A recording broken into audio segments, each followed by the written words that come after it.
ద్వితీయోపదేశకాండం 23వ అధ్యాయం. ద్వితీయోపదేశకాండం పరిశుద్ధమైన బైబిల్ గ్రంథం నుండి 23వ అధ్యాయాన్ని చదువుకుంటాం. గాయం నొందిన వృషణములు గలవాడే గాని, మర్మాంగం కోయబడిన వాడే గాని యెహోవా సమాజంలో చేరకూడదు.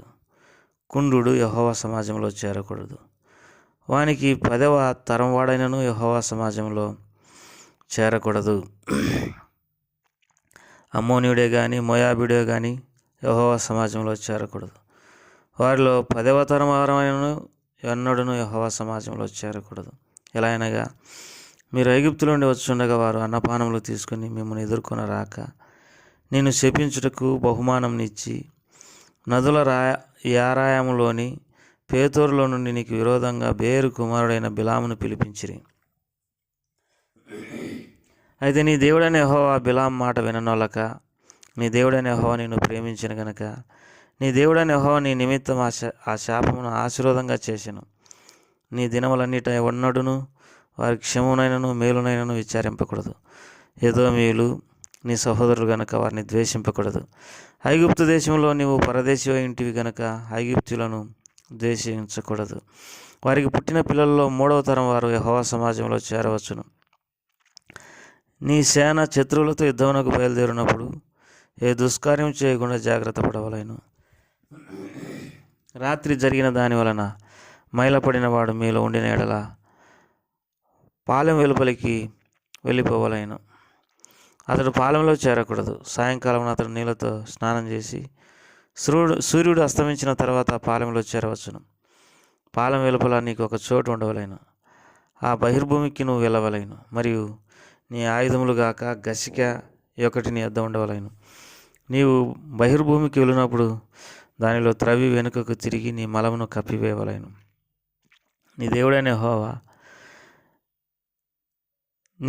యెహోవా నిన్ను విడిపించుటకును నీ శత్రువులను నీకు అప్పగించుటకును నీ పాలెంలో సంచరించును కనుక ఆయన నీలో అసహ్యమైన దేనినైనా చూసి నిన్ను విడవకుండానట్లు నీ పాలెం పరిశుద్ధంగా ఉండవలెను. తన యజమానుని యొద్ద నుండి తప్పించుకుని నీ యొద్దకు వచ్చిన దాసుని దాని యజమానుని అప్పగింపకూడదు. అతడు తన ఇష్ట ప్రకారం నీ గ్రామంలో ఒక దాని యందు తాను ఏర్పరచుకున్న చోట మీతో కలిసి మీ మధ్య నివసింపవలెను. నీవు వాని బాధింపకూడదు. ఇజ్రాయేలు కుమార్తెలలో యువతియు వేషిగా ఉండకూడదు. ఇజ్రాయేలు కుమారులలో ఎవడునూ పురుషగామిగా ఉండకూడదు. పడు సొమ్మునే గాని కుక్క విలువనే గాని మొక్కుబడిగా నీ దేవుడైన యెహోవా ఇంటికి తేయకూడదు. ఎలా అయినగా ఆ రెండును నీ దేవుడైన యెహోవాకే. నువ్వు వెండినే గాని ఆహార ద్రవ్యమునే గాని వడ్డీకే వేయకూడదు. దేనిని నీ సహోదరులకు వడ్డీకి ఇవ్వకూడదు. అన్యునికి వడ్డీకి బదులు ఇవ్వచ్చును కానీ నీవు స్వాధీనపరుచుకున్నట్లు చేరబోచున్న దేశంలో నీ దేవుడైన యెహోవా నీవు చేయు ప్రయత్నములన్నిటి విషయంలోనూ నేను ఆశీర్వదించినట్లు నీ సహోదరులకు వడ్డీకి బదులు ఇవ్వకూడదు. నీవును నీ దేవుడైన యెహోవాకు మొక్కుకునే తర్వాత ఆ మొక్కుబడిని చెల్లించుటకు తడువు చేయకూడదు. నీ దేవుడైన యెహోవా తప్పక నీ వలన దాన్ని రాబట్టుకున్నది నీకు పాపమగును. నీవు మొక్కుకొనిన ఎడల నీ యందు పాపం ఉండదు.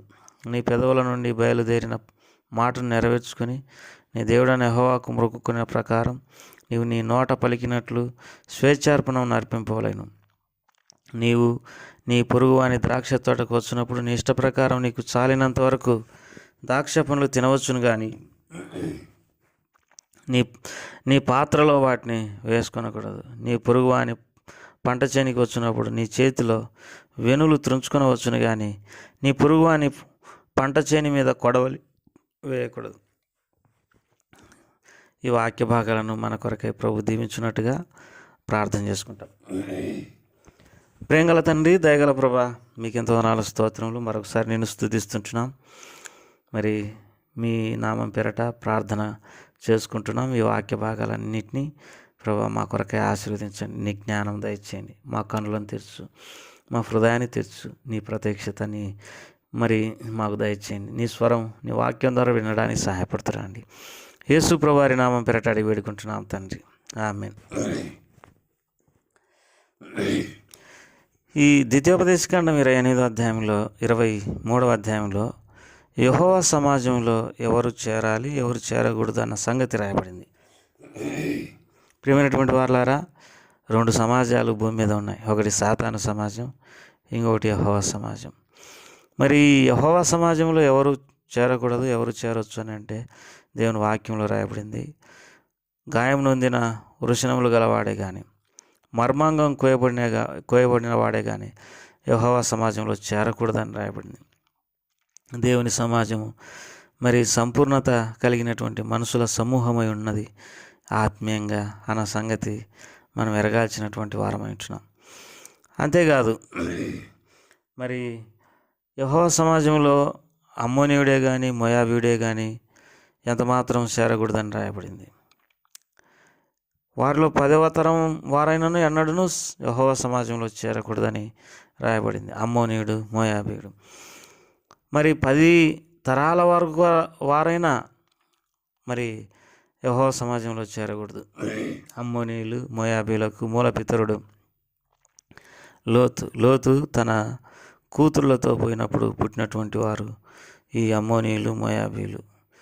మరి ఈ అమ్మోనీయులు, మోయాబీయులు యెహోవా సమాజంలో చేరకూడదని దేవుడు ఎందుకు కఠినంగా మాట్లాడుతున్నాడో కొంచెం ఇది ఆలోచించాల్సినటువంటి విషయం. ఎందుకంటే వారు అక్రమ సంతానం. తండ్రి కూతురు వలన పోయినప్పుడు వారికి పుట్టినటువంటి పిల్లలు. అందుకే దేవుని ప్రజల్లో ఉండడానికి వీలు లేదు అని దేవుడు ఖచ్చితంగా చెప్తాడు. ఎంత అసహించుకున్నాడో చూడండి. అయినప్పటికీ ఎంత కఠినంగా మాట్లాడినా మనం ఒక సంగతి దేవుని నుండి నేర్చుకోవచ్చు. ఆయన ప్రేమ కలిగినటువంటి వాడు. అందుకోసమే అపోస్తల కార్యం 10వ అధ్యాయంలో ప్రతి జనాంగంలో ఉండి తనకు భయపడి నీతిగా నడుచుకుని వారిని ఆయన ఏర్పరచుకున్నానని రాయబడింది. అయితే మరి రూతు గ్రంథంలో మరి రూతు మోయాబు దేశానికి సంబంధించినటువంటి స్త్రీయే. కానీ ఆమె నీతిని బట్టి, ఆమె న్యాయంగా నడుచుకున్నట్టుని బట్టి దేవుడు ఆమెను అంగీకరించినాడు. అయితే మొత్తం మీద తన మనసులో ఉన్నటువంటి ఉద్దేశం ఏంటంటే ఇలాంటి చెడు వ్యక్తులను చేర్చుకోవడం ద్వారా యెహోవా సమాజంలో అలాంటి పరిస్థితి దేవుని సమాజంలో ఏర్పడితే అది దేవుడు చూసి మరి సహించలేడు. అంతేకాదు ఈ మోయాబీయులు ఇజ్రాయేలులకు ఎంతో కీడు చేసినారు. 23వ అధ్యాయం 4వ వచనం ద్వితీయోపదేశకాండం. ఎలా అనగా మీరు ఐగుప్తుల నుండి వచ్చుండగా వారు అన్నపానములు తీసుకొని మిమ్మల్ని ఎదుర్కొనక నిన్ను శపించుటకు బహుమానములు ఇచ్చి నదుల యారాములోని పేతోరులోని నీకు విరోధంగా బేరు కుమారుడైన బిలామును పిలిపించిరి. వీరు ఇజ్రాయేలులను శపించినారు. వారు శపింపబడాలని కోరుకున్నారు. ప్రియమైనటువంటి వారులారా, ఆత్మీయులను ప్రేమిస్తారు, లోకస్తులనే ప్రేమిస్తారు. అట్లనే దేవుని బిడ్డలను వీరు శపించినారు. వీరు ఎంత శరీరానుసారులుగా ఉన్నారో మనం ఎరగాల్సినటువంటి వారమై ఉంటున్నాం. తర్వాత ఎదోమీయులను మీరు ద్వేషించకూడదని చెప్పినాడు. ఐగుప్తులో మరి వీళ్ళు ఉన్నారు కనుక ఐగుప్తులను ద్వేషించకూడదు. ఐగుప్తులో 3వ తరం వారు యెహోవా సమాజంలో చేరవచ్చు అని దేవుడు సెలవిస్తున్నాడు. ఎంత దయగలిగినటువంటి వాడు.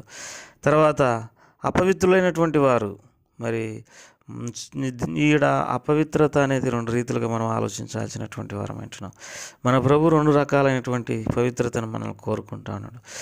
మన ఆత్మ, ప్రాణ, దేహాలు ప్రభు రాకడ వరకు నిందారహితంగా ఉండాలని దేవుడు కోరుకుంటున్నాడు.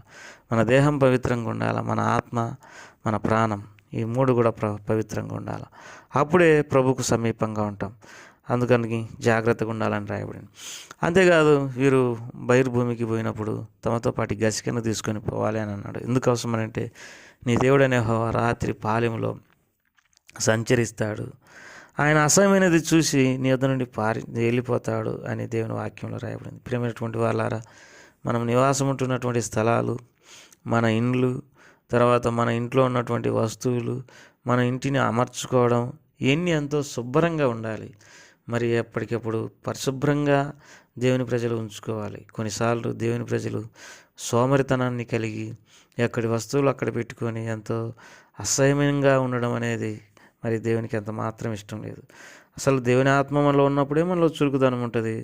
ఇంత చురుకుతనం లేని పరిస్థితి గల కారణం ఏంటంటే దేవుని ఆత్మను పోగొట్టుకొని మరి పాపం చేయడం అంటే ఇజ్రాయేలీలలో వేష కానీ పురుషగామి కానీ ఉండకూడదని దేవుని వాక్యంలో రాయబడింది. అంతగా జాగ్రత్తగా మరి వారు నడుచుకోవాలి అని దేవుడు సెలవిస్తూ వచ్చినాడు. ఈ మాటలన్నీ ప్రభు వారు దీవించును గాక. ప్రేమ గల తండ్రి, దయగల ప్రభు, ఈ మాటలన్నీ మా కొరకే ఆశ్రయించమని యేసు ప్రభు వారి నామం పేరిట వేడుకుంటున్నాం తండ్రి. ఆమేన్.